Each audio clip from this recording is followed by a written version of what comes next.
আমরা আজ বাজার থেকে অনেক প্রকারের মাছ আনছি।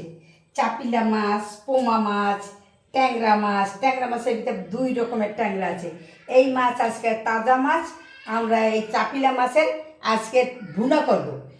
চাপিলা মাছ কড়া করে ভাজা, পেঁয়াজ ভাজা, তারপরে আমরা ভুনা ভুনা করব। দেখবেন আমরা কিছু সময় পরে সব কিছু কাটা কাটা করে রান্না করা শুরু করব। আপনারা সবাই আমার পাশে থাকেন। আপনাদের সবাইকে ধন্যবাদ। যদি আমার এই মাছগুলি দেখে আপনাদের খুব ভালো লেগে থাকে তবে লাইক করবেন, কমেন্ট করবেন, সাবস্ক্রাইব করবেন এবং আমার পাশে থাকবেন। পরে আমরা রান্না শুরু করব। চাপিলা মাছগুলি আমি কেটে ধুয়ে রেডি করে নিয়ে আসছি। এখন হবে চাপিলা মাছের চচ্চড়ি। চচ্চড়ি বলতে চাপিলা মাছগুলি খুব সুন্দর করে ভাজবো। ভাজার পরে পেঁয়াজগুলি ভাজে, পেঁয়াজ দিয়া আর চাপিলা মাছের একটা চচ্চড়ি হবে। আপনারা দেখেন আমি কিভাবে চাপিলা মাছ এবং পেঁয়াজ দিয়ে চচ্চড়ি করি। আমি এখন রান্না শুরু করব। প্রথম আমি চুলায় আগুন ধরাই দেব।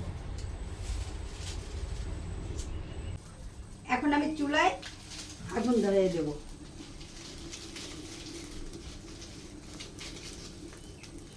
চুলার উপর কড়াইটা দেব।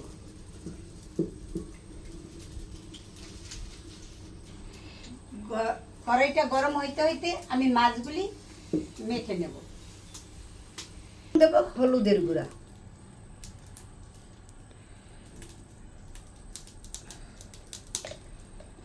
তারপর দেব লবণ,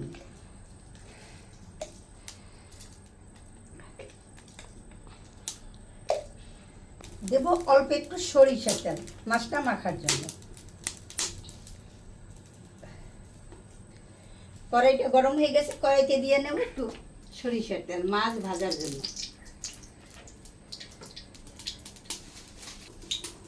এখন আমি মাছগুলি আস্তে আস্তে মেখে নেব।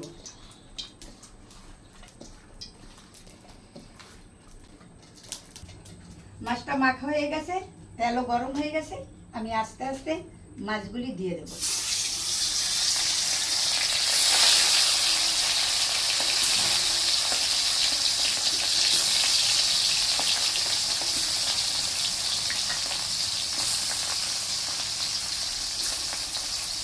মাছগুলি এখন আমি উল্টে দেবো। এপাশ ভাজা হয়ে গেছে, এপাশ আমি এখন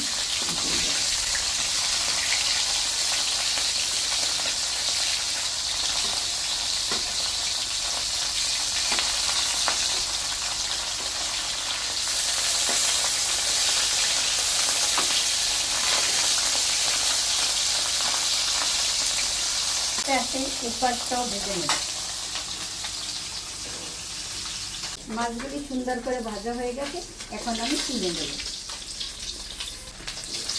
এখন আমি বাকি মাছগুলি দিয়ে দেব।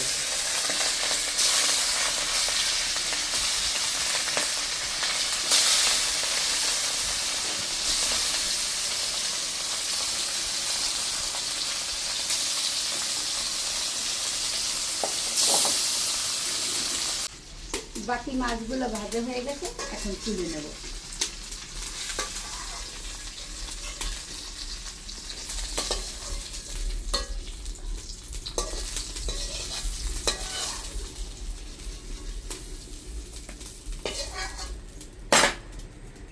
দিয়ে দেব আর কিছু সরিষার তেল,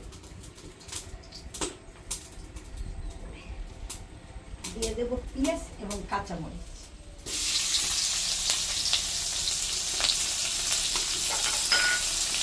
একটু ভালো করে ভেজে নেব।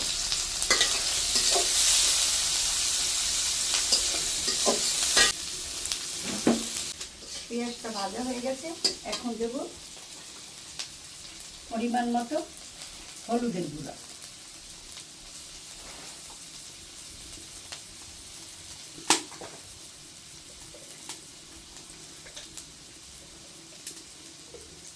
স্বাদ মতো লবণ,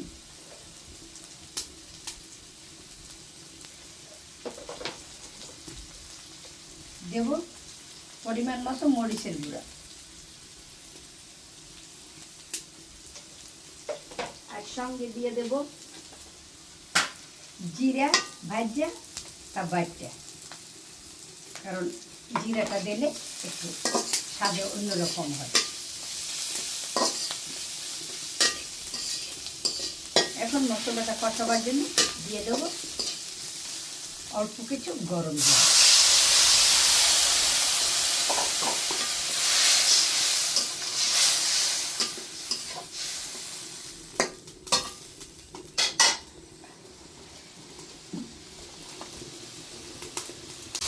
মশলাটা কষানো হয়ে গেছে, এখন মাছটা রান্নার জন্য দিয়ে দেবো একটু জল।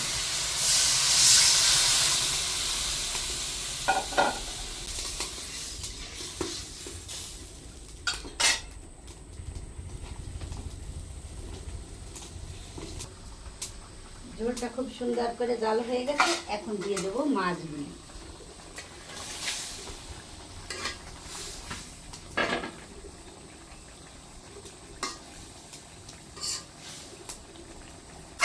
আর কিছু সময় জাল হইতে থাকবে।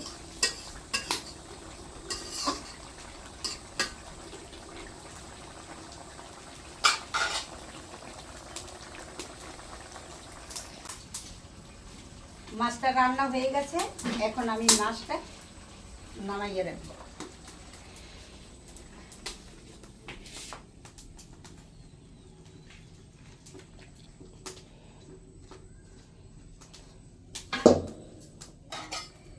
দেখেন মাছটা আমি কি সুন্দর করে রান্না করেছি।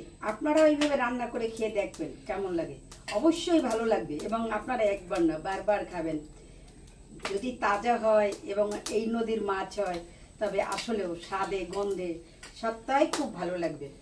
আর আমার রান্নাটা যদি আপনাদের ভালো লেগে থাকে তবে লাইক করবেন, কমেন্ট করবেন, শেয়ার করবেন এবং সর্বক্ষণ আমাদের পাশে থাকবেন।